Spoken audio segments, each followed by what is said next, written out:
Hello साथियों, आप सब कैसे हैं। आप सभी का स्वागत है आज की क्लास में। दोस्तों आज हम पढ़ने वाले हैं हिस्ट्री के सेकंड बुक के सारे इंपॉर्टेंट एमसीक्यू। लगभग ये आपके 30 एमसीक्यू हैं जो कि मोस्ट इंपॉर्टेंट है, आपके एग्जाम के लिए रिलेवेंट है। ठीक है, तो वीडियो के लास्ट तक बने रहें। ठीक है दोस्तों, तो चलिए आज की क्लास को शुरू करते हैं। तो आइए दोस्तों, जो पहला हमारा जो क्वेश्चन है, ध्यान दीजिए दोस्तों, बिल्कुल भी टाइम पास वाली चीज़ नहीं है, तो वीडियो को लास्ट तक देखेंगे ध्यान लगा के। ठीक है, चलिए। जो वीडियो मेरे देखते हैं उन्हें पता ही है, जो पढ़ाता हूँ वही एग्जाम के अंदर आता है। ठीक है, तो देखिए पहला क्या है, इबन बतूता भारत कब आया दोस्तों। पहला क्या है, इबन बतूता भारत कब आया। तो इबन बतूता भारत कब आया था, 1333 ईसा में। ठीक है, कब आया था, 1333 ईस्वी में आया था। ठीक, चलिए अगला देखिए, 17वीं शताब्दी में जनसंख्या का लगभग कितना प्रतिशत भाग नगरों में निवास करता था। कब बोल रहे हैं, 17वीं शताब्दी में। तो कितने करते थे दोस्तों, 15% कहाँ पे रहते थे, नगरों में रहते थे। मतलब 85% जंगल वगैरह में रहते होंगे। ठीक है, तो 15% लोग कहाँ पे रहते थे, आपके नगरों में रहते थे। कब, 17वीं शताब्दी में। ठीक है दोस्तों, तो इबन बतूता भारत कब आया, तो 1333 ईस्वी में आया। और 17वीं शताब्दी में जनसंख्या का लगभग कितना प्रतिशत भाग नगरों में निवास करता था, तो दोस्तों 15%। ठीक है, इबन बतूता भारत कब आया, 1333 में। और 17वीं शताब्दी में कितने परसेंट लोग नगर में रहते थे, तो 15% लोग। ठीक है, चलिए नेक्स्ट क्वेश्चन पे चलते हैं। ध्यान देते रहें दोस्तों, और चैनल पर नए हैं तो सब्सक्राइब जरूर करना और अपने दोस्तों को शेयर करो। देखिए, निम्नलिखित शहरों में से इबन बतूता के अनुसार कौन सा शहर विशाल आबादी वाला था। दोस्तों कौन सा था, दिल्ली। इबन बतूता के अकॉर्डिंग कौन सा शहर बड़ा था दोस्तों, तो दिल्ली। ठीक है, याद रखना। दोबारा से पढ़ देता हूं क्वेश्चन, निम्नलिखित शहरों में से इबन बतूता के अनुसार कौन सा शहर विशाल आबादी वाला था, तो दिल्ली सबसे ज्यादा आबादी वाला था शहर। ठीक है, आगे चलते हैं। अगला क्वेश्चन, वह कौन सा ऐसा इतिहासकार है जो राजकीय कारखानों की कार्यपालिका का विस्तृत विवरण प्रदान करता है, तो फ्रांसवा बर्नियर। इस नाम को याद रखना कि इतिहासकार जो है राजकीय कारखानों की कार्यपालिकाओं का विस्तृत विवरण देता है, तो ये हमारा आपका जो है फ्रांसवा बर्नियर नाम हमेशा याद रखना। ठीक है ना, जो कि राजकीय कारखानों की कार्यपालिका या कार्यप्रणाली का विवरण देता है विस्तार रूप से। ठीक है, चलते हैं नेक्स्ट क्वेश्चन पर। दोस्तों बने रहें वीडियो में और वीडियो को लाइक कर दीजिए आप लोग। ठीक है, चलिए देखिए, अब है, निम्न में से कौन सा सुल्तान था जिसने इबन बतूता को दिल्ली का काजी या न्यायाधीश नियुक्त किया। ठीक है, आपको क्या बोल रहा हूँ, कौन सा सुल्तान था जिसने इबन बतूता को दिल्ली का काजी नियुक्त किया। दोस्तों काजी कौन है, ये आपका मोहम्मद बिन तुगलक है, जिसने दिल्ली का जो है काजी नियुक्त किया था, याद रखना है ना। चलिए आगे चलते हैं। देखिए, 17वीं शताब्दी में निम्न में से जो यूरोपीय यात्री भारतीय उपमहाद्वीप में आया था वह है, कौन आया था दोस्तों, आपका वो 17वीं शताब्दी में, तो फ्रांसवा बर्नियर है, जो कि आपका 17वीं शताब्दी में आया था। और जो अभी जो ये चल रहे हैं सारे क्वेश्चन यात्रियों के नजरिए से। ठीक है, आ जाइए। देखिए 7वां क्वेश्चन, रिहाला के अनुसार उपमहाद्वीप का सबसे बड़ा शहर था, कौन सा था, तो ये भी इन्होंने भी दिल्ली बताया था। तो रिहाला किसकी पुस्तक थी, आप बताएंगे नाम लिख कर। ठीक है, कमेंट में कि रिहाला किसकी किताब थी। आगे चलते हैं। देखिए, उलेमा कौन था, तो उलेमा एक इस्लाम धर्म का ज्ञाता था।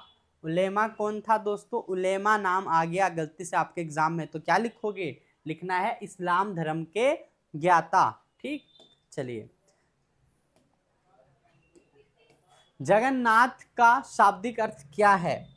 जगन्नाथ का शाब्दिक अर्थ क्या है, क्वेश्चन क्या है, जगन्नाथ का शाब्दिक अर्थ क्या है। दोस्तों यहाँ पे क्या बोलेंगे, संपूर्ण विश्व के स्वामी।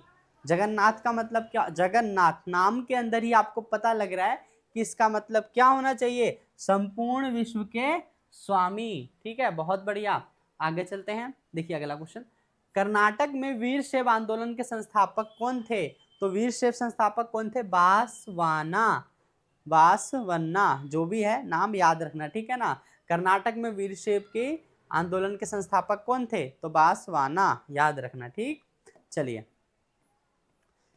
देखिए अगला क्वेश्चन है आपका, पद्मावत की रचना किसने की। पद्मावत आपने मूवी भी देखी होगी दोस्तों, देखिए ना, फटाफट बता दे कमेंट में देखिए। ठीक है, तो देखिए मलिक मोहम्मद, पद्मावत की रचना किसने करी थी, मलिक मोहम्मद ने की थी। ठीक है, अगर आपसे पद्मावत पूछ लिया जाए किसने की थी तो आप बोलोगे मलिक मोहम्मद। बहुत बढ़िया। अगले देखिए, ख्वाजा मुइनुद्दीन चिश्ती की दरगाह पर आने वाला पहला सुल्तान कौन था?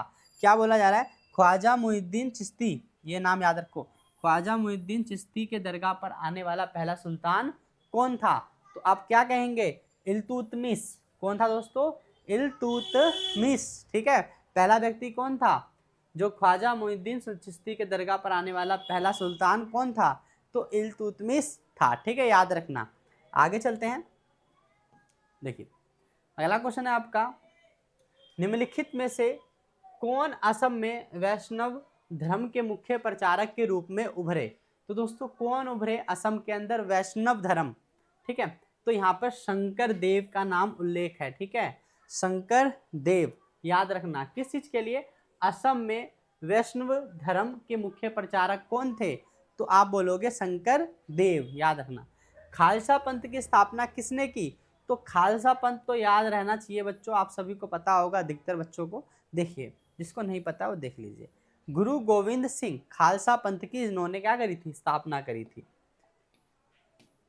याद रखने योग्य चीज है, याद रखना है, आपके एग्जाम में सीधा टकराने वाले हैं आपसे। देखिए तो अमीर खुसरो, नाम देखिए, अमीर खुसरो मिलने जाते थे। कहाँ मिलने जाते थे? शेख निजामुद्दीन औलिया से ये जो है मिलने आते थे, बाबा फरीद से। ये जो नाम है ऑप्शन आपका वो क्या बोलोगे? तो शेख जो है निजामुद्दीन औलिया से ये जो है मिलने जाते थे। ठीक है, कौन? अमीर खुसरो। ठीक, आगे देखिए, नया नारो और अलवारों ने प्रचार किया कैसे? इष्ट देव के प्रति प्रेम पूर्ण समर्पण का। ठीक है ना, क्या किया दोस्तों? जैसे इष्ट देव के प्रति प्रेम पूर्ण समर्पण का इन्होंने प्रचार करा। ठीक है, अब चलते हैं आगे।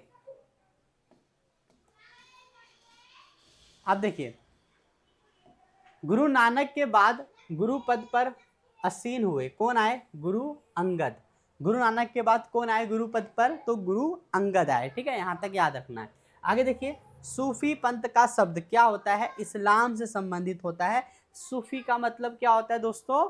आपका इस्लाम से संबंधित रहता है। ठीक है, चलते हैं नेक्स्ट। याद रखना ये सारी चीजें बहुत इंपॉर्टेंट है, बार बार बोल रहा हूं मैं आप सभी को। देखिए 19वां क्वेश्चन, विजयनगर साम्राज्य की स्थापना हरियर एवं बुक्का ने कब की थी? तो दोस्तों 1336 में हरियर और बुक्का ने विजयनगर साम्राज्य की जो है स्थापना की थी। तो विजयनगर साम्राज्य की स्थापना हरियर और बुक्का ने की थी। कब की थी? तो 1336 ईस्वी में। आगे चलते हैं, विजयनगर के शासकों ने कौन सी उपाधि धारण की? तो राय। कौन सी उपाधि धारण की थी विजयनगर के शासकों ने दोस्तों? राय की उपाधि धारण की थी। ठीक है, आगे चलते हैं। देखिए, विजयनगर शहर किन नदियों के बीच स्थित था? तो बताएंगे कृष्ण एवं तुंगभद्रा नदियों के बीच में स्थित था। कौन? विजयनगर शहर कौन से दो नदियों के बीच में स्थित था? तो देखिए कृष्णा एवं तुंगभद्रा नदियों के बीच में था। याद रखना है, कृष्णा और तुंगभद्रा नदियों के बीच में विजयनगर था। ठीक है, अगला क्वेश्चन देखिए, कृष्णदेव राय किस वंश से संबंध रखते थे? तो तुलव वंश से कृष्णदेव राय का संबंध था। किससे? क्या बोला? कृष्णदेव राय किस जो है वंश से संबंध रखते थे? तो आप बोल देंगे सीधा सीधा। ठीक है, ठीक है, चलिए आगे चलते हैं। तुलव वंश से देखिए, हम्पी को राष्ट्रीय महत्व के स्थल के रूप में कब मान्यता मिली? हम्पी जानते हो ना, हम्पी दोस्तों।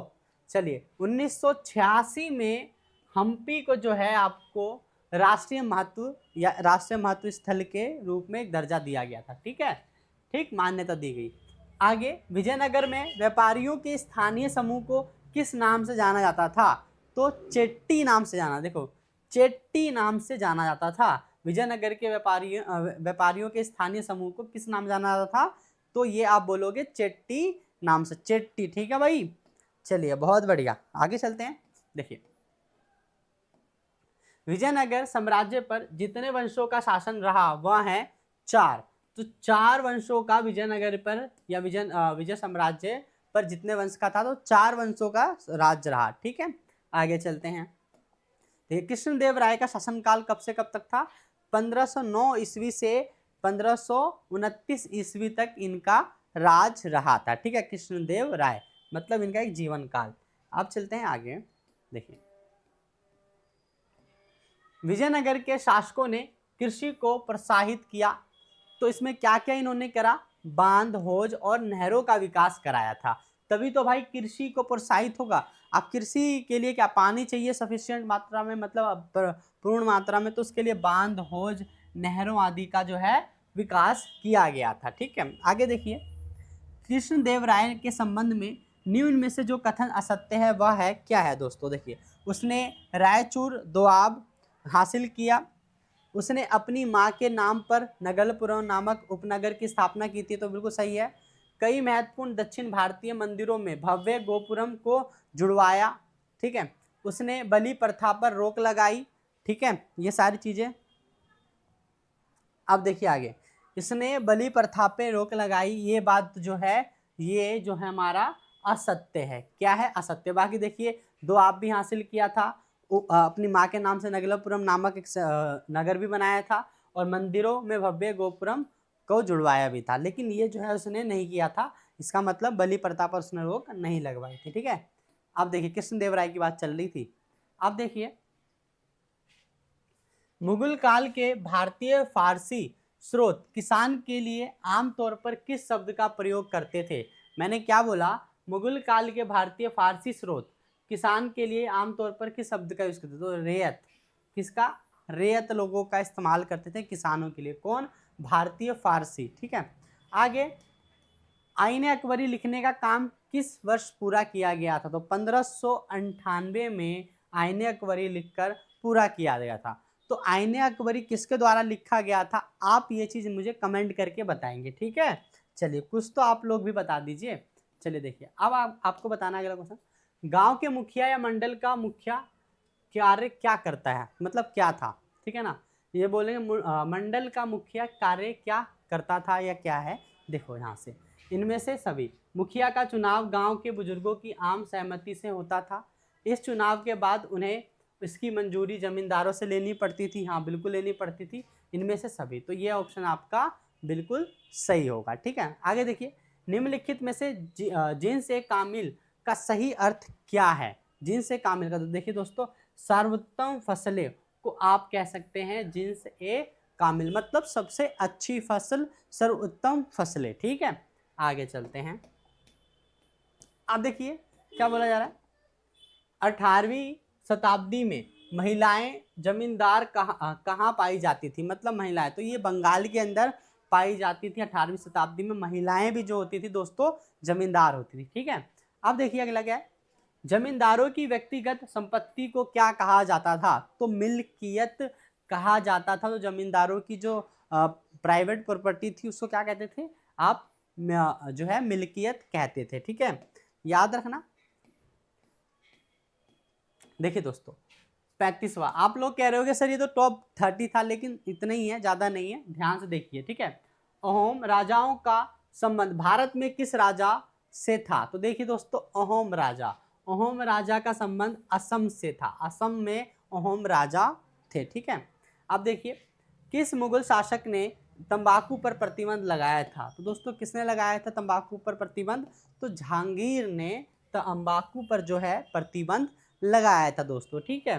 तो एक बार फिर से मेरी बात ध्यान से सुनिए दोस्तों, ये जो है आपके 4 चैप्टर के एमसीक्यू थे, इससे पहले मैंने 4 चैप्टर के और बनाए थे, अगर आपने वो वीडियो नहीं देखी है तो उसको भी जाकर देखिए, और दोस्तों वीडियो अच्छी लगी है तो वीडियो को लाइक कीजिए और अपने दोस्तों से शेयर कीजिए। अगर आप मेरे यूट्यूब चैनल पर नए हैं तो चैनल को सब्सक्राइब कीजिए। मिलते हैं नेक्स्ट वीडियो में। अगर कोई प्रॉब्लम परेशानी है आप सभी को क्लास लेने में या फिर किसी चीज़ में या हिस्ट्री कोई क्वेश्चन में, तो आप ज़रूर कमेंट करके बताइए, मैं उसको सॉल्व करने की कोशिश करूँगा। धन्यवाद दोस्तों।